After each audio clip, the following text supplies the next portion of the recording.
1803. On the other hand, glorious, powerful kingdoms flourish in the coastal region under dominant Brahmanical influence and their unique temple cities. Of course, Puri is the most important one, and Jagannath. The cross-cultural encounter and convergence of these two areas is an essential feature of Odisha's identity and its tradition, culture, and history. Burkhard Schnepel, who was, who did his PhD also on the tribal, no, his second PhD, habilitation, on the tribal, feudatory states. Burkhard Schnepel summarizes the religious and ideological ambiguity and the reciprocity of Hindu tribal encounter with an interesting interpretation of the meaning of the cult of Jagannath. I'm quoting, the royally patronized tribal goddesses developed into liminal beings, originating from a tribal background. They moved into the fold of Hindu culture, without, however, becoming completely alienated from the former and also not totally absorbed by the latter. In this intermediate state, they were qualified to bridge the different tribal and Hindu culture between the indigenous population and Hindu kings. Tribals therefore became an important part of royal ritual policy. Odisha's feudatory states were geographically intermediate states also in the literal sense, between the center and the classical North India and coastal East India. During his world conquest, Digvijaya, in the 4th century, the famous Gupta emperor Samudragupta passed through South Koshala, that is, of course, the borderland now between Odisha and Chhattisgarh. There he defeated a Raja with the indicative name Tiger King, Vyagaraja, and made all forest kings, Sarva Atavika Raja, his feudatories. We shall soon come back again to the Atavika forest states in the feudatory state of Ranpur, about which I'm talking soon something. The archaeological important post-Gupta sites of Sitabinji in Keonjhar tribal hinterland are testimonies of the peculiar intermediate stage of Odisha's already centuries before the emergence of the cult of Jagannath and the feudatory states. The ritual policy of these little kingdoms in Odisha's tribal hinterland was shaped by a conspicuous ambiguity.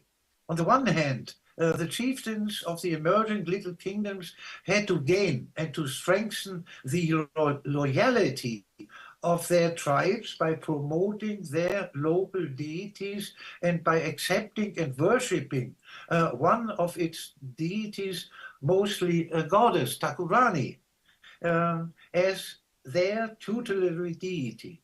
This was particularly relevant for those little kings who had gained the chieftaincy as outsiders, either by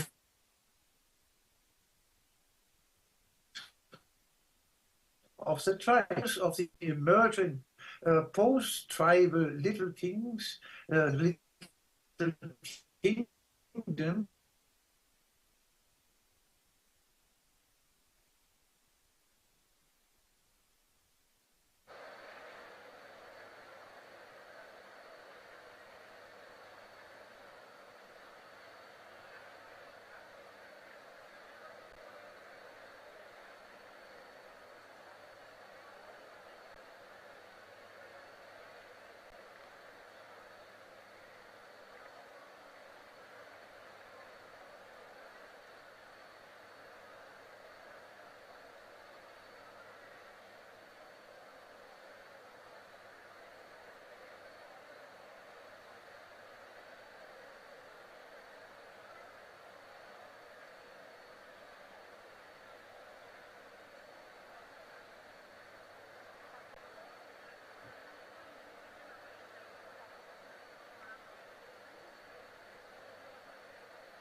wiederherzustellen. So, jetzt Ja. der ruft jetzt wieder an, warte mal.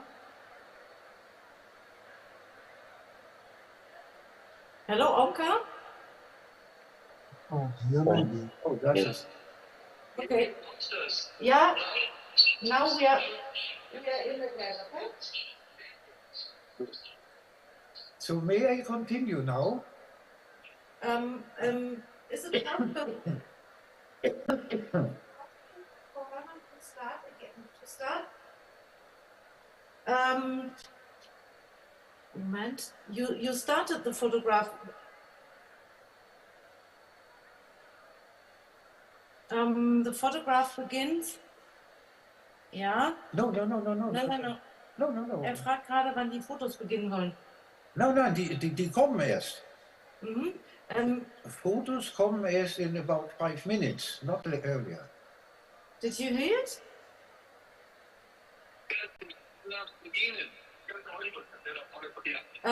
Wann soll mit den Fotos begonnen werden? No, the photos. Moment. The photos are in the same time what I have been talking now. I have to talk and then the photos come.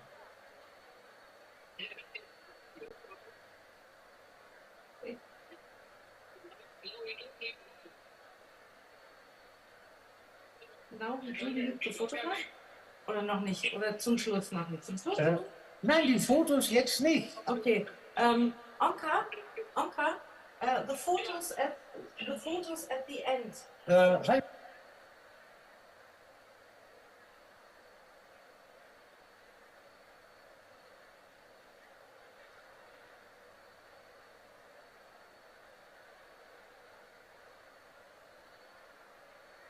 No. Hello, I am Herman is speaking. Omkar, hello. Should I first?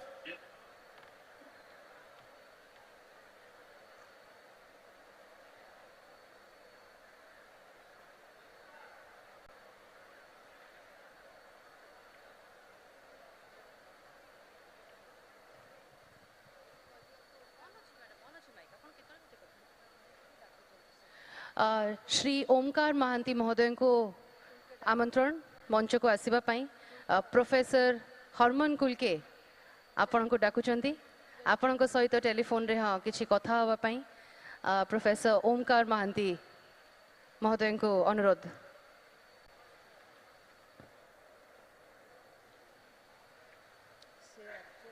Connection टा मो phone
Hello?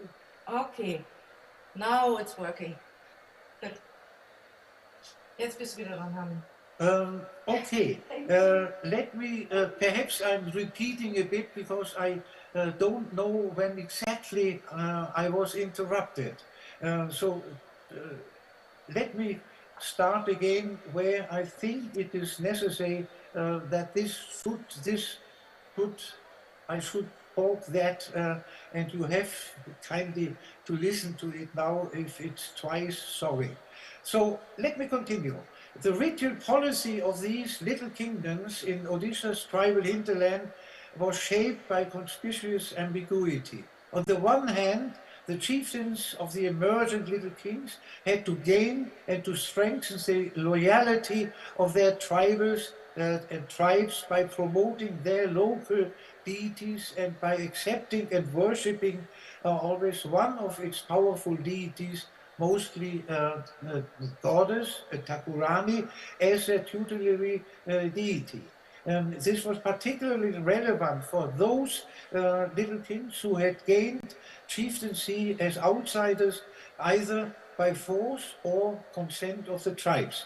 But on the other hand, the rulers of the emergent post-tribal little kingdoms sooner or later came under the influence of invited or migrant Brahmins and their rituals of Hindu kingship ideology. Their influence usually had two consequences. It led to the stepwise emergence of a courtly pantheon of Hindu deities and their rituals, and mostly only after a few generations to the construction of small Hindu temples near their palaces. But the seemingly far-reaching Brahmanization of kingship ideology and rituals constituted only one doubtlessly important part of the emergence of the kingship ideology of Odisha's feudal states. It was complemented and expanded by the inclusion of the powerful Takurani goddesses of the local dominant tribes. Their inclusion into the courtly pantheon and rituals was compellingly necessary for the legitimation of the royal authority of Odisha, in Odisha's tribal hinterland. But in most cases, the capitals and the palaces were usually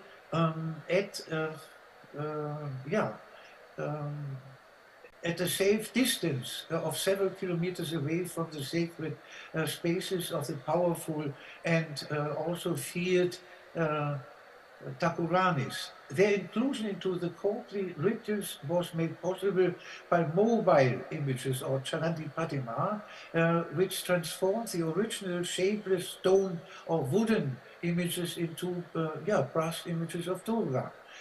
Their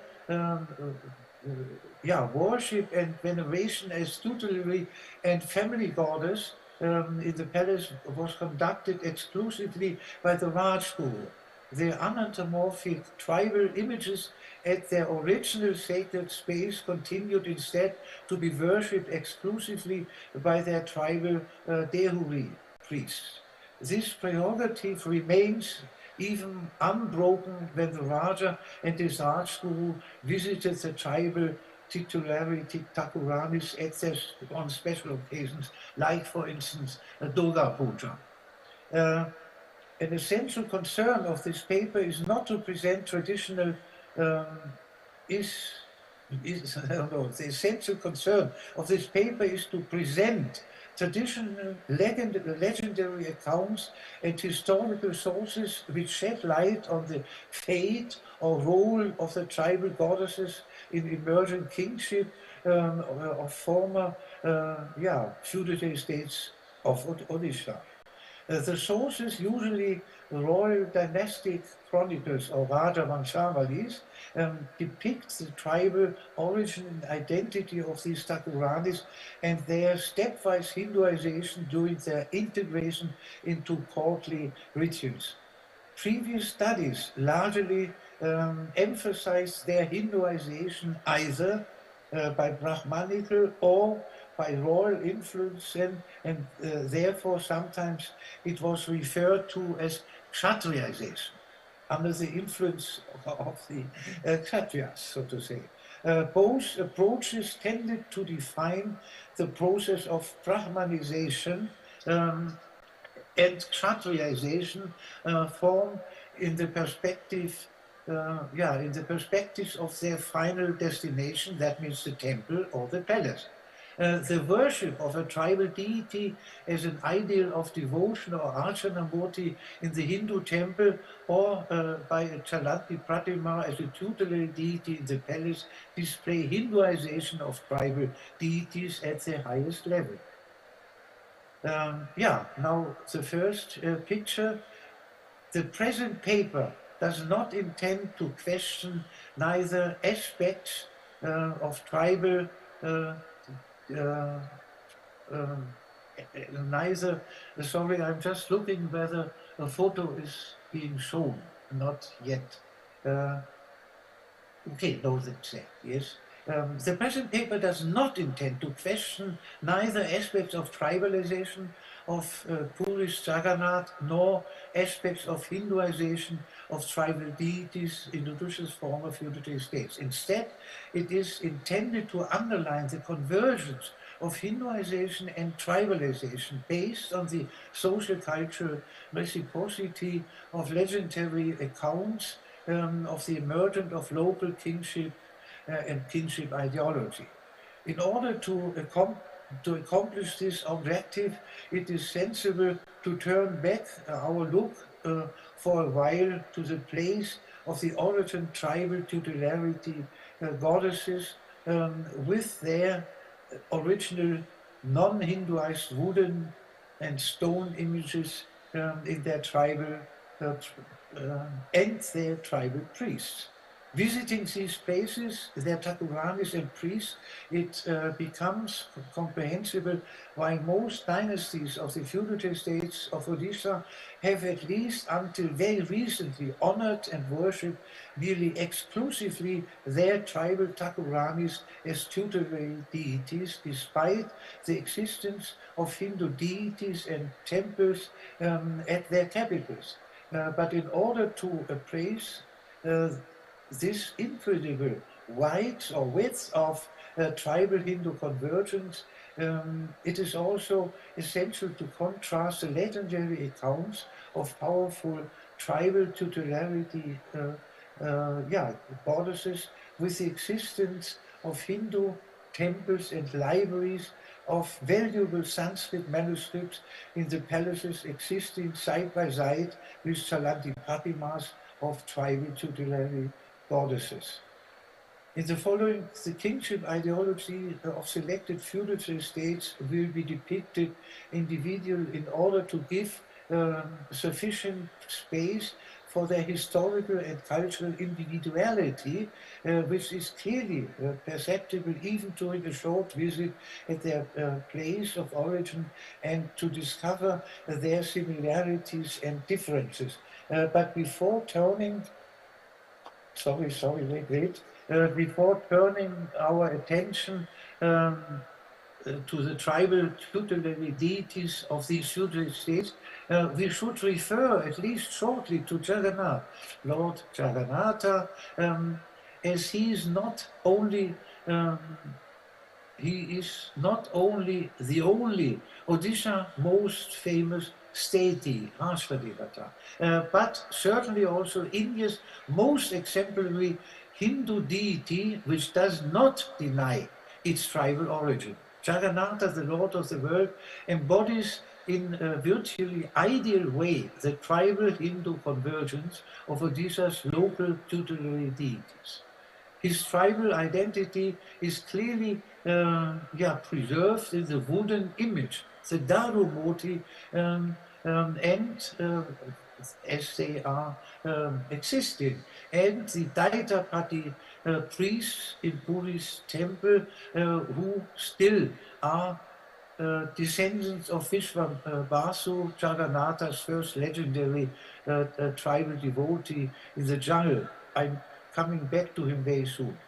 Historical origin is perhaps most convincingly preserved in the grand ritual Navakalevara, the new embodiment in the periodical renewal of Jagannath and Balabhadra Subhadra of the Daru wooden murtis after approximately 18 years. As verified by my dear colleague who worked intensively in the 70s years till he died 35 years old only. Angelot Eschmann, through her detailed research, came to the clearly knowledge, so to say, that these new images, wooden images, the Navakalevara rituals, is the copy of a ritual of the Odia Pond tribes.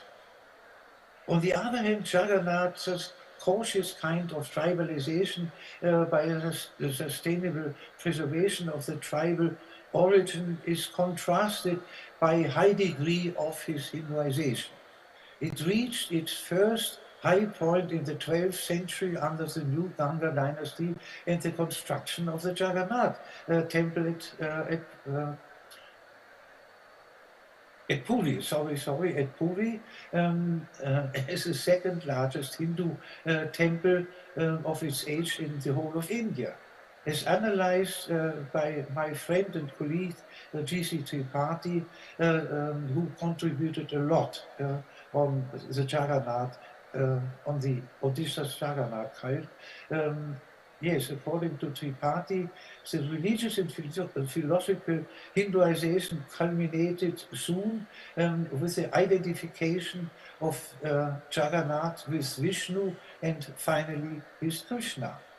In the 13th century too, Jagannatha's Hinduization reached a truly climax in the Gajapati kingship ideology as the ruler of the Ganga dynasty and their successors of the Surya Vansha were praised as Lord of the Elephants. Their kingship ideology was known as Gajapati kingship. In 1216, King Anangabhima III is praised in an inscription as a son, the Putra of Jagannath, Buddha, Shiva and Durga.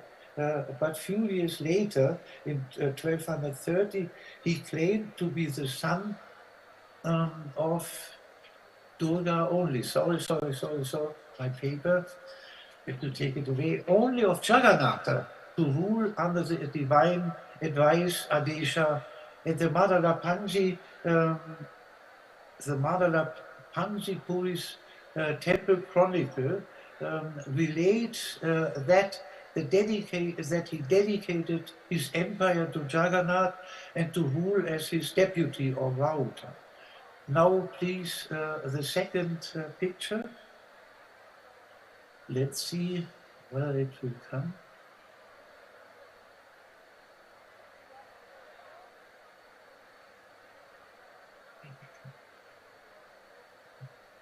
Yeah, okay, I continue.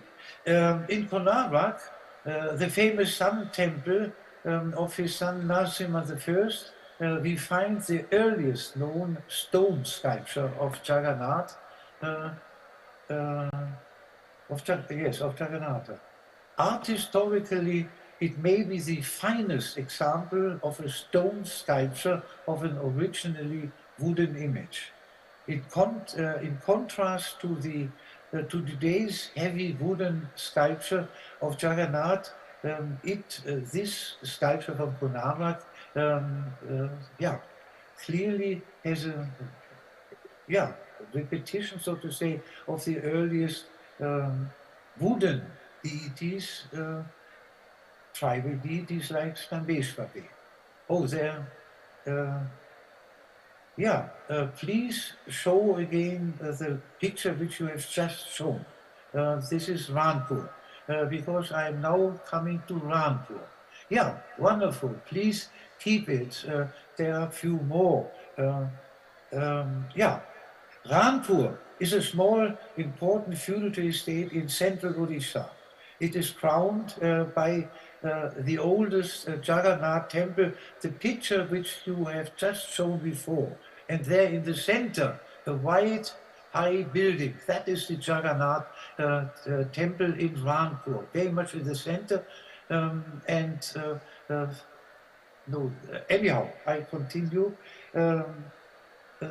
Yes. Ranpur is crowned by the oldest Jagannath temple of Odisha's feudatory states in the 17th century and situated at the foot of the steep Maninaga hill, which had once formed the border between the Hinduized coastal region and tribal hinterland, and it still houses a small purely temple on the top of the Manimandeshwari, on the Maninaga mountain.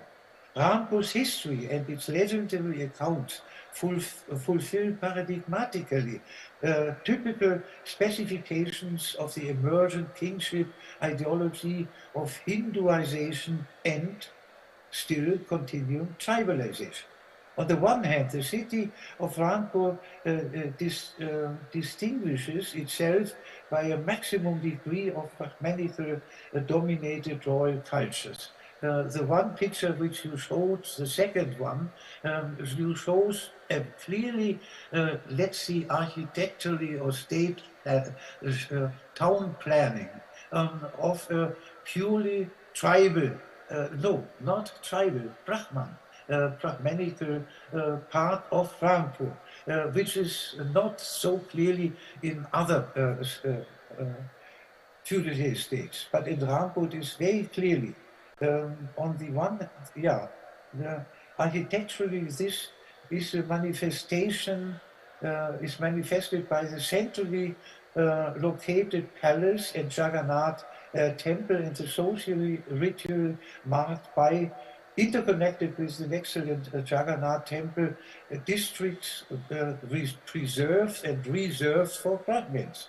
Niels Butcho, another participant of the early Odisha Indo-German Odisha research project, analyzed in detail various aspects of its systematic town planning and architecture and regards Rampur as a small but very clear reproduction of Puri.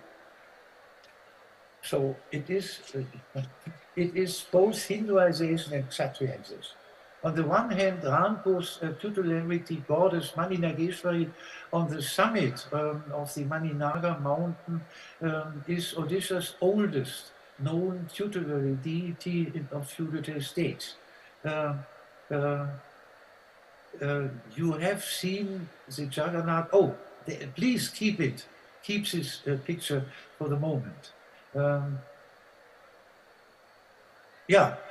This is now, you are seeing the tribal city part.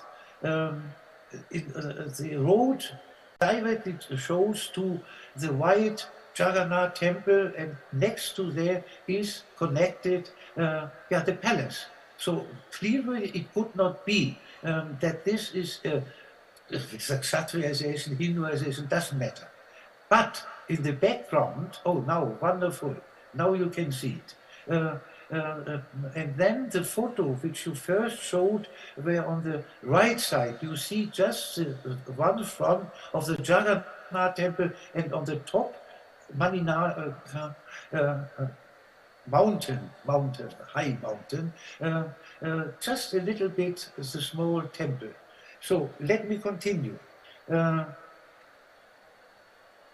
Her pure Sanskrit name, Lady, and you show the picture again, the Murtis.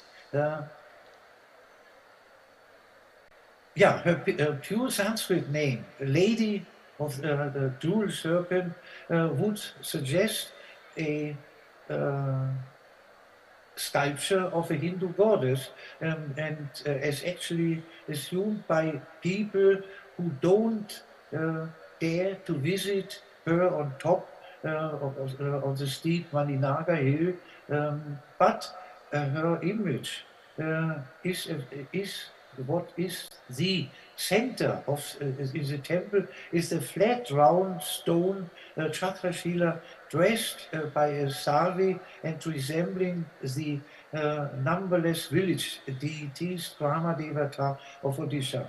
Behind her, two images of Chamunda of the 16th and 17th century with garlands of skulls have been installed. You have seen just the picture of these two deities, which, there they are. And in front you see the legendary stone on which Lord Jagannath was placed before he was taken by the West Indian king to Puri, and the temple Puri was built then. Yeah, the Rampur's Radharangshambali traces the legendary origin of Rampur. Now, the story I'm just telling of the Rampur dynasty and its tutelary deity back to the time when even Jagannath had not yet been residing at Puri.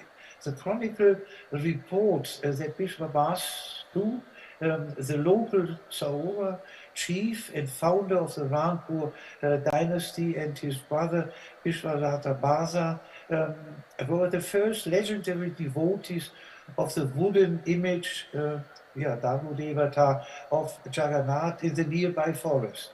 But the great epic king Indradyumna of western Odisha, India had come to Odisha in search of Vishnu, the Lord of the world, Jagannath.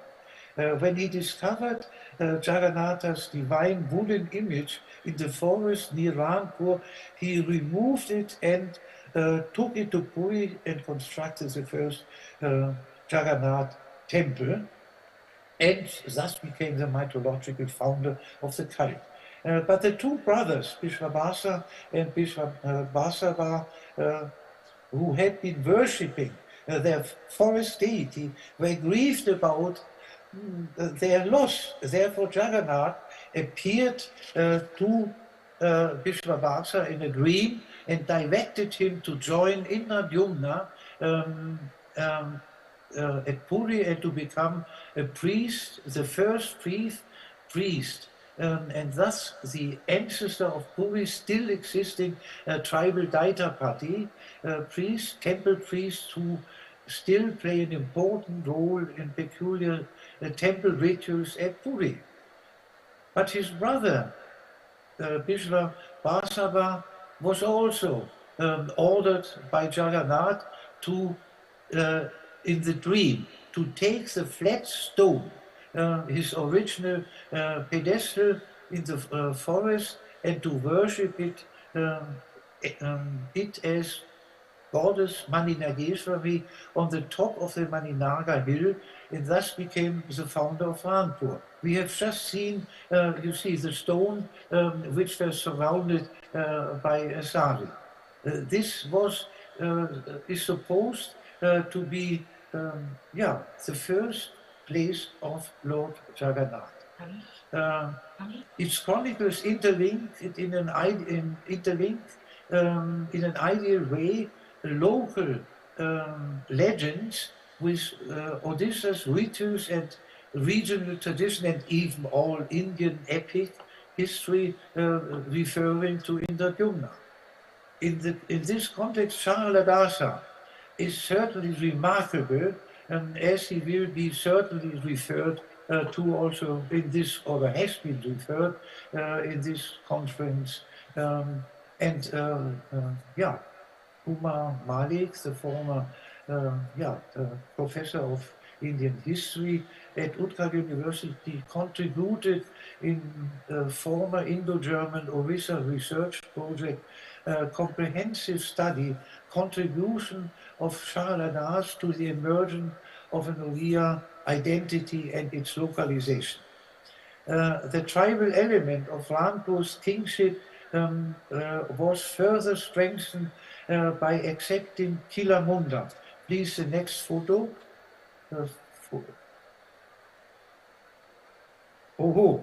Only 50 minutes more. Yeah, I know I took too much time, so I will just try to finish only Rampur. I wanted to refer to other places, but Rampur is certainly the most fascinating. Keonjhar, it's also Binka, and anyhow.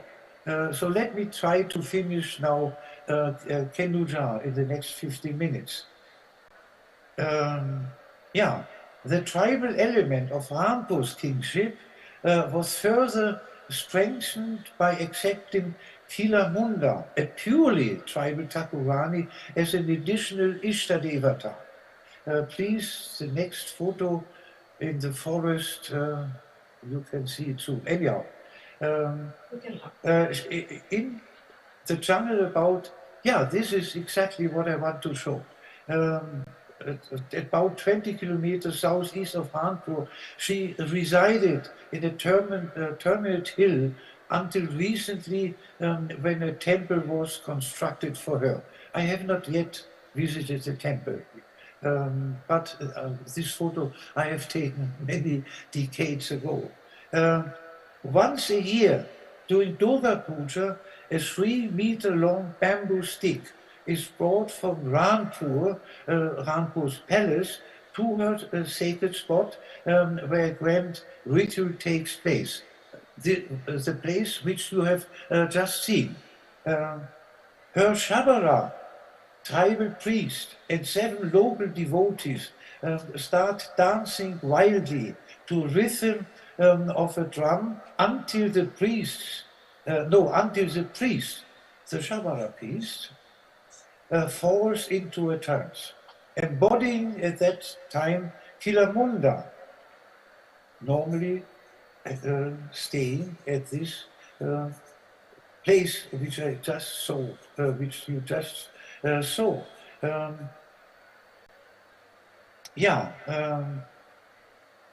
The priest, this Shabara priest, fell into a trance. Embodying Kilamunda, he hangs with his hands and feet on the stick now carried by the dancing devotees. They continue their dance until all on a sudden the priest lets off and falls down. However, the weight of the bamboo stick remains consistent, as Kilamunda, having been embodied in the heavy body of the priest, has now entered the stick.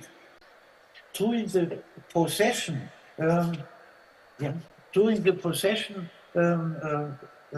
worship. Wait. Yes. During the procession of the priests and devotees to Ranpur, she is worshipped in the bamboo stick by the population of the villages which they are passing by. After their arrival in the palace, she is dressed with 7 saris and a silver crown. And her priests and Saora devotees are honored by presents. Her rituals at the palace are performed jointly by the Saora priests and the royal Rajput. After Durga Puja, Kilamunda returns home to her jungle home as a dove, flying as a dove. Before flying away, she has been put down on the decorated head of the bamboo stick, the crown. After 1 or 2 days, her feathers can be found near her jungle temple. Let me just see. Yeah, please, the next photo. Most likely the last photo, I'm sure. No, the photo before that. If it is available. Yeah, these you see, her 7 saris which have been brought together with her and kept in Jagannatha's, in Ranpur's palace. There it is. And of course, they are not dirty, not at all, but they have been worshipped on their way, 20 kilometers away through the jungle, being worshipped by the villages where they pass through. So this is, so to say, and this is important, and since I have to come to an end of what I'm saying, this is an excellent example to show just near to this is the Jagannath temple. This is part of the Jagannath temple, where the tribal deities are worshipped in a way. And just on the backside, if you go I would say 50, 100 meters away, you see this street, which is prepared and really constructed for Brahmins only.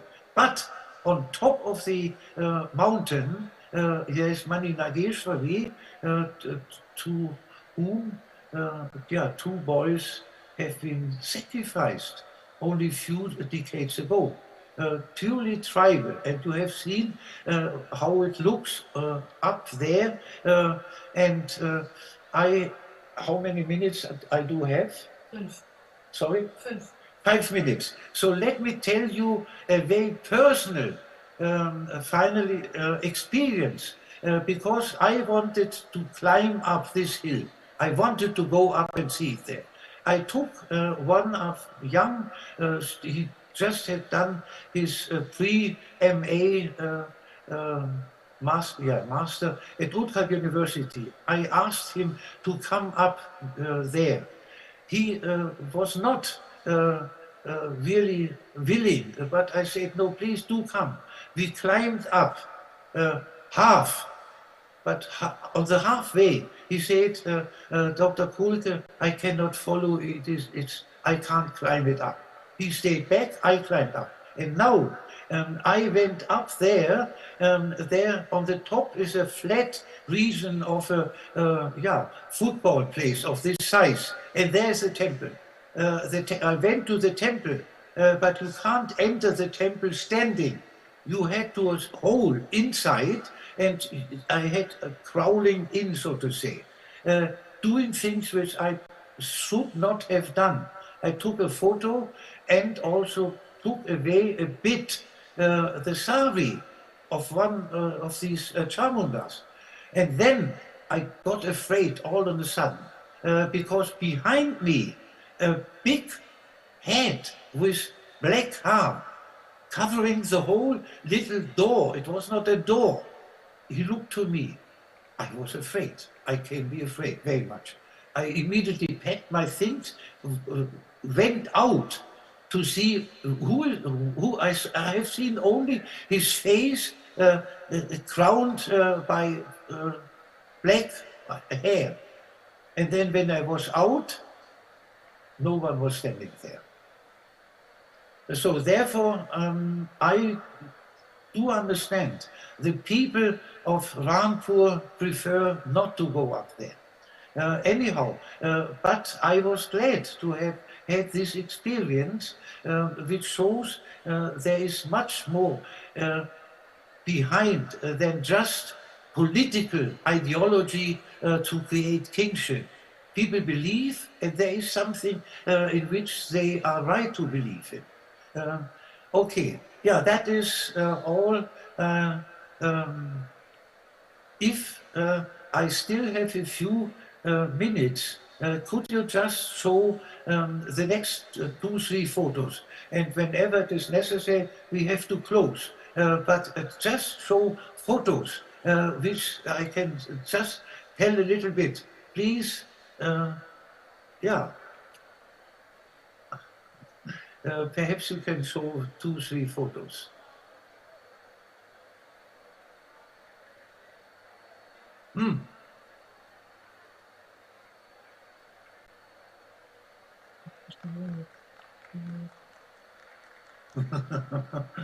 No, obviously time does not permit.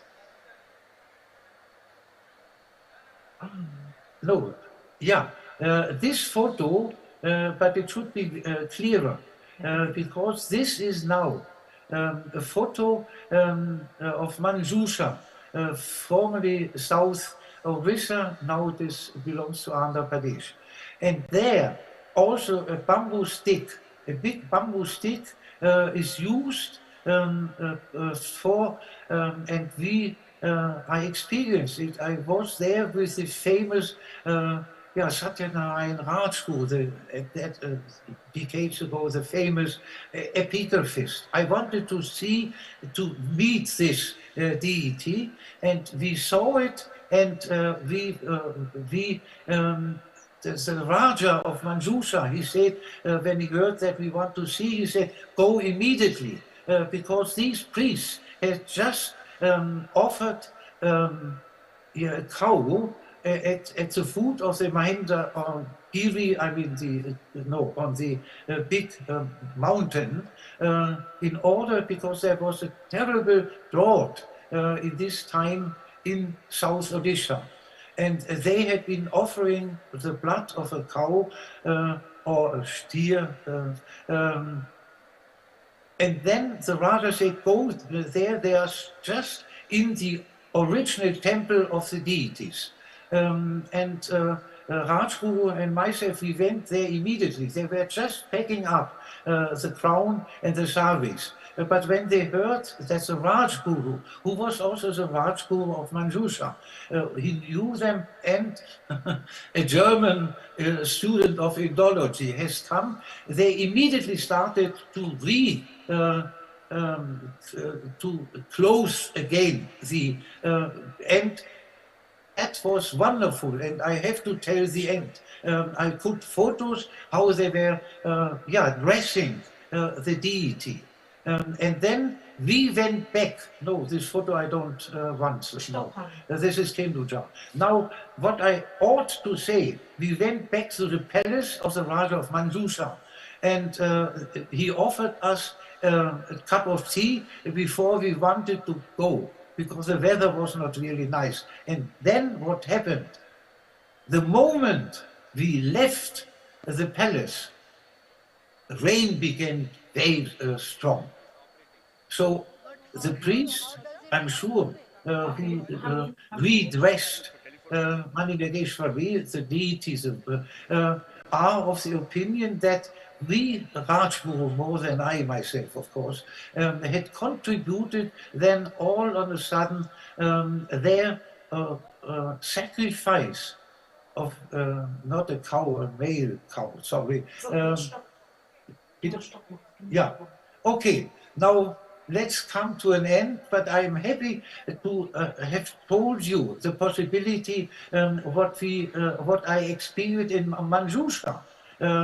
The rain was all of a sudden starting when the priest has not initially been successful. I shouldn't say this altogether, what they did, and then of course famous grand old man, and I was happy to participate.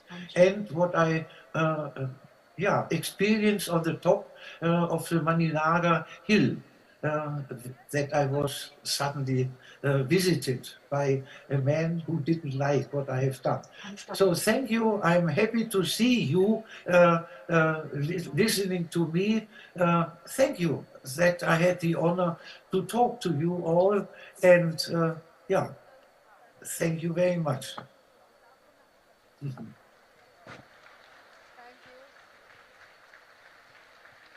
Thank you, Professor Herman, for a wonderful talk and very fascinating one. And I appreciate the audience for listening patiently to him. He had many wonderful photographs and many details of the different other areas like Tarini, like Bodamba, but time was short and we couldn't continue. We had to stop here. Thank you very much.